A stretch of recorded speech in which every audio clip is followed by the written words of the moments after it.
Guys, this is Jacob Ballard with Movie-holics Anonymous reviewing another rental movie that I watched recently, Alien Covenant.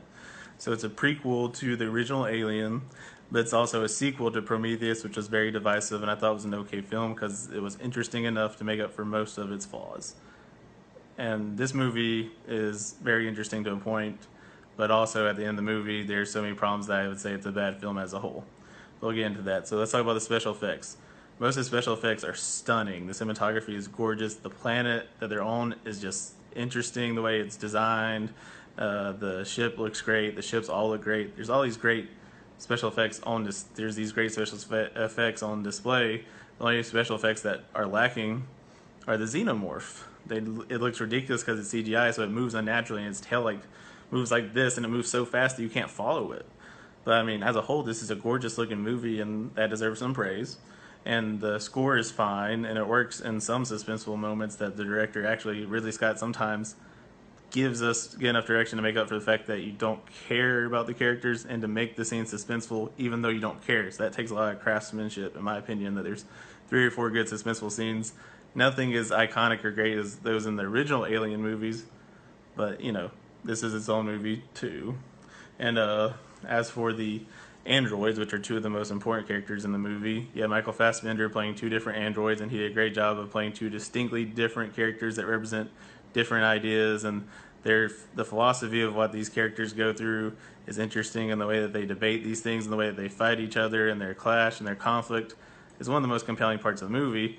That being said, there are some awkward scenes with that, and there's some awkward dialogue, and I'm not really sure why that happen. I'm not sure if it had to happen for the movie to keep going because their conflict is interesting. But there's a few things they could have just left out of it, I think, but maybe I'm wrong.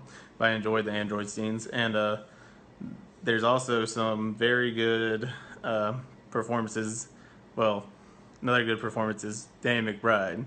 He actually was really good. I thought he would ruin this movie, but I want to give him credit. He was just the right amount of goofy and serious to make this movie work, considering his character. He did a great job. And Katherine Waterston was also okay as the female lead that's supposed to be the new Ripley type character. And as a whole, this movie had a lot of promise, but the reason it doesn't work is the characters.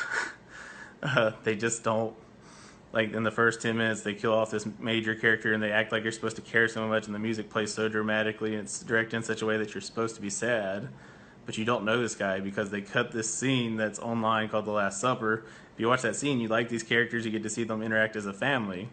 If you watch the actual movie, you don't get that, so all you see is them basically getting eliminated one by various things, primarily the aliens, and so that just really takes away from you caring about them because you don't get the development of seeing what they are. And there's this shot at the end of the movie where you see the picture of the family, and it contrasts strongly with the Last Supper scene, and it deals with it because it just is like saying, look, at Last Supper they're so happy and things were together, but look at what they are now. And I love that about the idea, but it's not executed because it's not in the movie.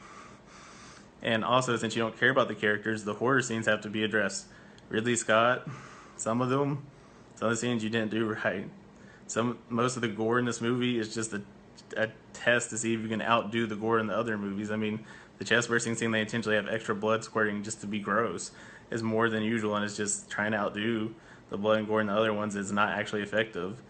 And because you don't care about the characters, and because they overdo the gore, and because it's just not as scary as the other ones, this movie's not good. It's a bad prequel. I mean, it had good things about it, and I would say there's things that make it worth watching once, and just, it's fine.